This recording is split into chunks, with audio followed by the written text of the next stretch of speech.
نماز میں قیام کی حالت میں ہاتھ کہاں باندھے؟ بعض لوگ کہتے ہیں کہ ناف کے نیچے، بعض کا کہنا ہے کہ ہاتھ چھوڑ دے، بعض کہتے ہیں ناف کے اوپر، اور ہمارا کہنا ہے کہ سینے پر۔ کیا دلیل ہے؟ باقی بحث میں نہیں کروں گا دوسرے مسائل کی، لیکن جو سینے پر باندھنے کی دلیل ہے وہ کیا ہم دیکھیں گے۔ پہلی بات اس سے پہلے کہ یہ کہ نماز میں سیدھا ہاتھ الٹے ہاتھ پر یعنی دایاں ہاتھ بائیں ہاتھ پر رکھنا چاہیے۔ اس کی کیا دلیل ہے؟ سہل ابن سعد رضی اللہ تعالیٰ کہتے ہیں کان الناس یؤمرون، لوگوں کو حکم دیا جاتا تھا ان یضع الرجل الید الیمنی علی ذراعہ الیسری فی الصلاۃ، کہ آدمی اپنا سیدھا ہاتھ اپنے الٹے بائیں ہاتھ پر ذراع پر رکھے۔ ذراع کس کو کہتے ہیں؟ یہ پورا کوہنی تک کے پورا کا پورا کیا ہوتا ہے؟ ذراع اس کو کہتے ہیں۔ تو اس میں آپ جہاں چاہے رکھیں، آپ کی نماز میں کوئی مسئلہ نہیں ہے۔ بعض لوگ کہتے ہیں یہ 2 انگلی دکھائی دے رہی ہے آپ کو، یہ 2 اور یہ 3 انگلی، 2 انگلی سے ایسا پکڑنا، 3 انگلی ایسا رکھنا، کہاں ہے ایسا؟ کہیں بھی ایسا نہیں ہے۔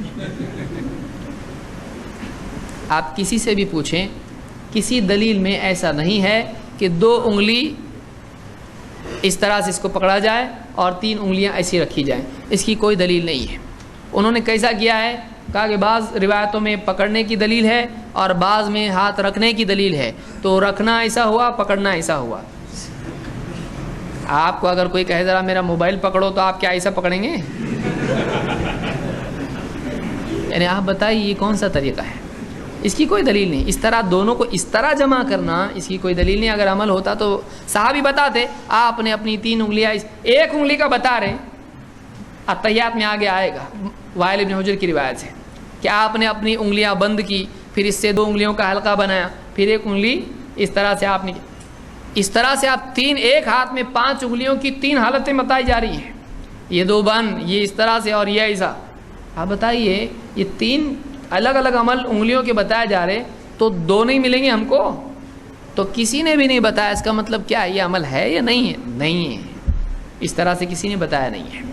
لہٰذا ہم کہتے ہیں کہ جس حدیث میں رکھنے کا ذکر ہے رکھ لیا تو بھی چلے گا، اور کسی میں پکڑنے کا ذکر ہے تو پکڑ لے تو بھی چلے گا۔ یہ آسان طریقہ ہے اس کا کہ دونوں پر عمل ہوگا، کہ کبھی آدمی ہاتھ باندھ رہا ہے تو اس طرح سے پکڑ رہا ہے، کبھی رکھ رہا ہے، تو دونوں صحیح ہے، کیونکہ صحابی نے رکھا اور پکڑا ایسا بتایا۔ دونوں جمع کر رہے ہیں تو کیسا کر رہے ہیں آپ جمع؟ اس کو دونوں جمع نہیں ہوتا اس طرح سے۔ بہرحال تو یہ کہتے ہیں کہ اپنی بائیں ذراع پر نماز میں رکھتے تھے ہاتھ اس طرح سے۔ تو یہ بخاری کی حدیث ہے، امام البخاری نے کتاب الاذان میں اس کو ذکر کیا ہے۔ اس سے معلوم ہوتا ہے کہ دائیں ہاتھ بائیں پر رکھنا چاہیے، الٹا نہیں، ایسا رکھنا چاہیے۔ سینے پر ہاتھ باندھنے کی دلیل کیا ہے؟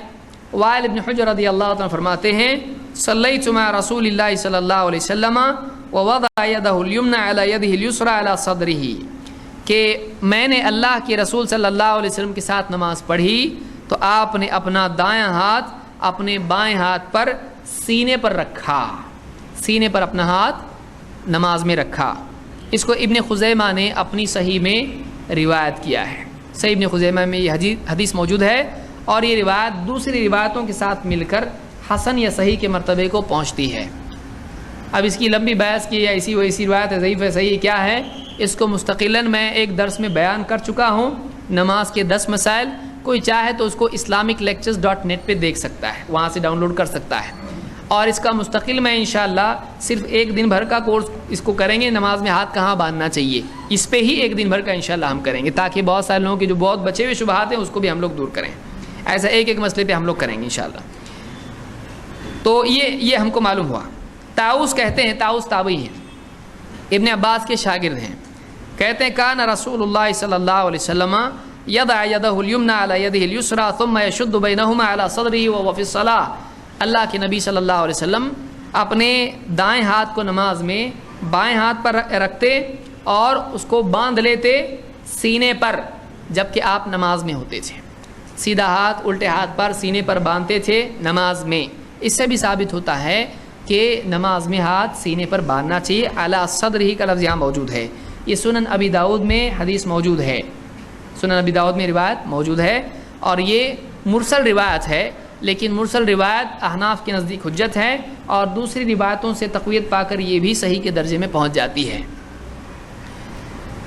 خلب طائی کی ایک اور روایت ہے، فرماتے ہیں رأیت النبی صلی اللہ علیہ وسلم ينصرف عن یمینہ وعن یسارہ ورأیتہ قال یضع هذه على صدرہ، میں نے اللہ کے رسول صلی اللہ علیہ وسلم کو دیکھا کہ آپ نماز میں دائیں اور بائیں دونوں طرف سے پھرتے تھے، یا نماز میں سلام پھیرتے تھے، دونوں معنی ہو سکتے ہیں، اور پلٹنا بھی ہوتا ہے، اور میں نے دیکھا کہ آپ اس کو اپنے سینے پر باندھتے تھے۔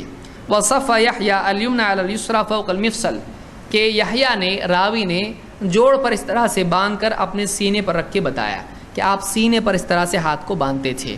یہ تیسری حدیث ہوئی حلب الطائی کی، یہ مسند احمد میں ہے اور یہ حسن درجے کی روایت ہے، یہ خود روایت معتبر ہے، اور اس کے ساتھ دو اور روایتیں ہیں اور بھی ہیں، وہ ہم اس درس میں دیکھیں گے انشاءاللہ۔ تو یہ روایتیں ہیں جس سے معلوم ہوتا ہے کہ نماز میں سینے پر ہاتھ باندھنا چاہیے۔ بعض لوگ کہتے ہیں کہ دیکھو یہ عورتوں کی طرح ہاتھ باندھ رہے ہیں، کہ سینے پہ ہاتھ باندھتے ہیں، عورتوں کی طرح باندھتے ہیں۔ ان کو پوچھیں گے آپ بتائیے عورتیں سینے پر باندھے اس کی دلیل کیا ہے؟ وائل ابن حجر کی دلیل ہے۔ جو حدیث میں نے پہلی پڑھی وہ عورتوں کے لیے سینے پر ہاتھ باندھنے کی دلیل کون سی دیتے ہیں؟ وائل ابن حجر رضی اللہ تعالیٰ کی۔ عمل کس کا ہے اس میں؟ یعنی نبی کا عمل عورتوں کے لیے چلے گا اور مردوں کے لیے نہیں چلے گا؟